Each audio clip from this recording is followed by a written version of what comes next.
आम जनता के प्रति, हर एक व्यक्ति के प्रति जिम्मेदार।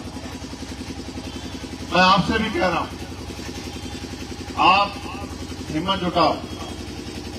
एक बार के आंदोलन से काम नहीं चला करते एक बार के आंदोलन से। एक बार के आंदोलन से काम चला करते तो ये सरकारें वैसे ही बात मान लिया करती है। ये तो आज का ट्रेलर था। मुझे लगता है कि आप उत्तराखंड सरकार पिक्चर देखना चाहती है पूरी। इंतजार करो और भरोसा करो, पिक्चर ही दिखाएंगे। और पिक्चर अगर जो है ब्लॉकबस्टर नहीं हुई तो मेरा नाम चंद्रशेखर आजाद नहीं। आपको नहीं अभी याद नहीं कह रहा था दिल्ली में,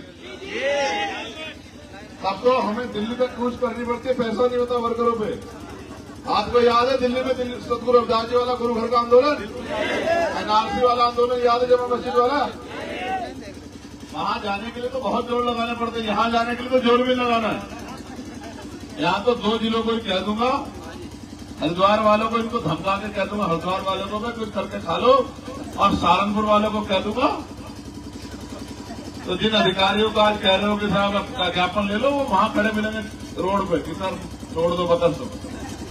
समझते नहीं समझते हो? इसलिए कह रहे इस मां को पूछो इसके दिल पे क्या बीतती है।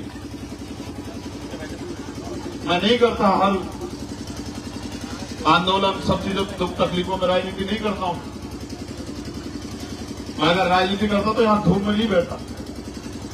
जब ज्ञापन देने का समय आता देख के चला जाता साहब जा रहा हूं, फिर यहां नहीं धूप में परेशान होता। इस मां को पूछो कि इसने अपनी बेटी खोई है और वो अपनी बेटी के लिए न्याय की अपील करे। और जितने लोग पीछे खड़े हैं मेरी आवाज को, उसमें इनके भी बच्चे हैं, बच्चियां। कुदरत ना करेगा किसी के साथ ऐसी घटना हो गई कि उसकी बच्ची का रेप हो और फिर उसकी हत्या कर दी जाए, तो तुम्हारा बस चलेगा तो गोली मार दोगे सामने वाले को। जिसको लगती है, जिसको तकलीफ होती है, उसे ही पता होता है। अब क्यों ना खड़ा करें हम सवाल उत्तराखंड पुलिस पे? क्या रणवीर एनकाउंटर छूटा नहीं किया था पुलिस ने? क्या देहरादून में बताओ जावेद खान किया था नहीं किया था रणवीर एनकाउंटर छूटा? और 17 लोगों को कोर्ट ने सजा दी नहीं दी? तो फिर क्यों ना करें शक तुम्हारे ऊपर कि तुम किसी गरीब की जान ले सकते हो? क्या कारण है ऐसा जो तुम्हारे ऊपर शक न कि तुम इंसान नहीं हो? क्यों ना शक किया जाए और क्यों ना सवाल पूछा जाए?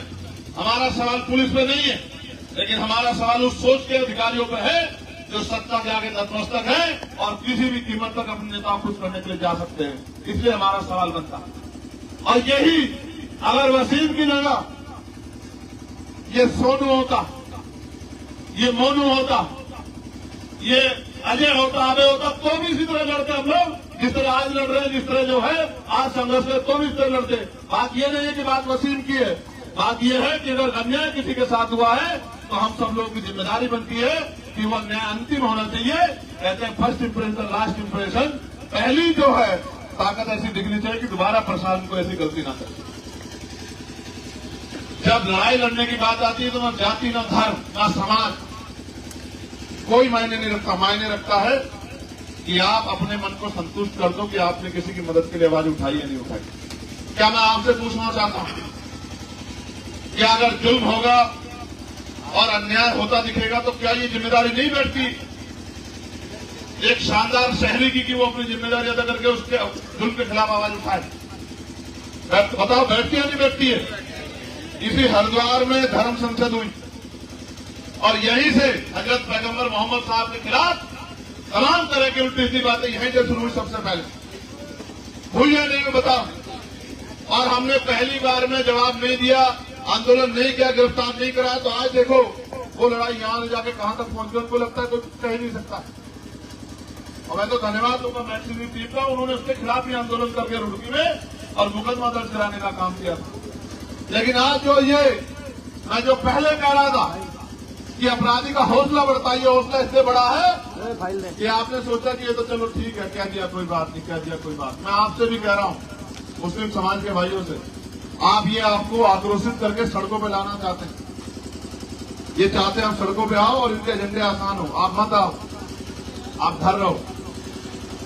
क्योंकि ये अम्बेडकरवादी जो लोग हैं, ये जो न्याय पसंद लोग हैं, ये सब लोग संविधान के के साथ चलने वाले लोग। और ये संविधान को बचाने के लिए, अगर संविधान के आधार पर जब धार्मिक आजादी सभी को है, संविधान सभी धर्मों को सम्मान देता है, तो ये अपने आप लड़ाई लड़ लेंगे। आप इनके पीछे खड़े रहो, आपको आगे आगे कुछ करने की जरूरत नहीं है, इनका मोहरा बनने की जरूरत नहीं है। यही चाहते जो काम ये सीधे नहीं करते, अपने पिठों से कराते कि ये कोई बयान देंगे, आप लोग रिएक्शन देंगे और ये कहेंगे देखिए साहब क्या हो रहा है। ये कभी ये नहीं बताएंगे कि आजादी की लड़ाई में सबसे ज्यादा बलिदान जो है, इंडिया गेट पर अगर जाकर नाम पढ़ोगे तो वो मुस्लिम समाज के लोग कभी नहीं बताएंगे आपको। ये आजादी माफी मांग के नहीं मिली है, ये आजादी भीख में नहीं मिली है। इस आजादी के लिए कुर्बानियां देनी पड़ी है, मिटना पड़ा, बर्बाद होना पड़ा, अपनों के खून को अपने सामने उबलते हुए देखना पड़ा है, निकलते हुए देखना पड़ा, अपने लोगों को फांसी में चढ़ते देखना पड़ा, तब जाकर आजादी मिली। इनको तो लगता है जो लोग आप सत्ता बैठे हैं कि सिर्फ नारा लगाने से, माफी मांगने से, लेटर लिखने से आजादी आ गई। मैं तो आपसे कहूंगा, मैं सुबह से इंतजार में हूं कि आपका मन पक्का हो जाए कि ये लड़ाई लड़नी पड़ेगी, इससे भाग नहीं सकते। कब तक भागोगे इसका बताओ, कब तक भागोगे? कोई रास्ता नहीं है भागने का, और हम नहीं चाहते भागना। हम इस लड़ाई को लड़ना चाहते हैं, और हमारी कोई लड़ाई नहीं अधिकारियों से। हम तो ये चाहते हैं कि वो न्याय संगत काम करें, क्योंकि संविधान इस बात की इजाजत देता है। हमारे सवाल लोकतंत्र में जायज, अगर मुझे कोई पीड़ा होगी तो मैं अपनी पीड़ा को रखूंगा, ये मेरा अधिकार। ये कॉन्स्टिट्यूशन का आर्टिकल 19 हमें देता कि हम अपने साथ हुई हर परेशानी पे अपना सवाल खड़ा करें और उसका जवाब मांगें। और जवाब देना अधिकारियों की जिम्मेदारी है, जिन अधिकारियों को कुर्सी में बिठाया गया कि वो जवाब दें। मैं आपसे अपील करता हूं, बैठ जाओ। जो सम्मानित अधिकारी आएंगे हम उनको सुनेंगे, और मैं अब के बाद बैठने को नहीं कहूंगा, क्योंकि ये भेड़ बकरे में ऐसा काम नहीं करता हूं। मैं जो यहाँ सम्मानित अधिकारी आएंगे उनको हम लोग सुनेंगे, फिर हम आपस में बैठ के हमारे किसान यूनियन के साथी भाई उमेश जी, इनकी टीम आर्मी आजाद समाज पर, फिर हम बैठ के फैसला लेंगे कि हमें किस तरह से आंदोलन को आगे बढ़ाना है, हम उनकी बात से कितने सहमत हैं। क्योंकि मुझे नहीं लगता कि लड़ाई आज खत्म हो जाएगी। आपको लगता? अगर लड़ाई खत्म करना चाहते तो ये दीवारें क्यों खड़ी करते? फिर तो बुलाते और 10 मिनट में वहीं से कहते कि भाई ये लोग आप बताओ क्या चाहिए। बता भाई, जनता मैदान और खुला हुआ है, जिसमें हौसला आ जाओ, लड़ो। और देखो, जिनको आदर्श मानते हैं, जब उन्होंने बलिदान दिया तो फिर काहे को डरना यार। एक बार तो मुताबिक तो गोली खाई करते जाए, फिर काहे को डरना। मौत एक दिन आएगी, लेकिन कम से कम ये तो ना हो कि हमने गोली देकर पीट कर ली थी सामने, ये तो रहो कि हमने गोली का सामना सामने से किया तो उसको भी निपटेंगे। तो मैं आपसे आग्रह करूंगा कि आप बैठ जाओ, और अभी अधिकारी गए हैं, वो अपनी बात रखेंगे, फिर हम बैठ के अपनी वार्ता करेंगे, फिर हम फैसला लेंगे क्या करना है। क्योंकि हम परिवारों को परेशान करके लड़ाई नहीं लड़ना चाहते। कहीं गलती से एक परिवार के व्यक्ति को कोई नुकसान हो गया, कोई परेशानी होगी, तो सारी उम्र का तलब होगा कि हम वहां गए थे और उनके नेतृत्व में ही हो गया। हम नहीं चाहते, क्योंकि हम समझते हैं ना, हम तो आम आदमी को भी नहीं बुलाते हैं। हम तो कोशिश करते हैं कि लड़ाई अपने भरोसे लड़ी जाए, क्योंकि अगर कोई जेल चला जाता बाद में कहते हैं उसके घर के लोग के साथ उनकी वजह से जेल चला गया। तुम तो जेल जाने को तैयार हो, नहीं तैयार हो?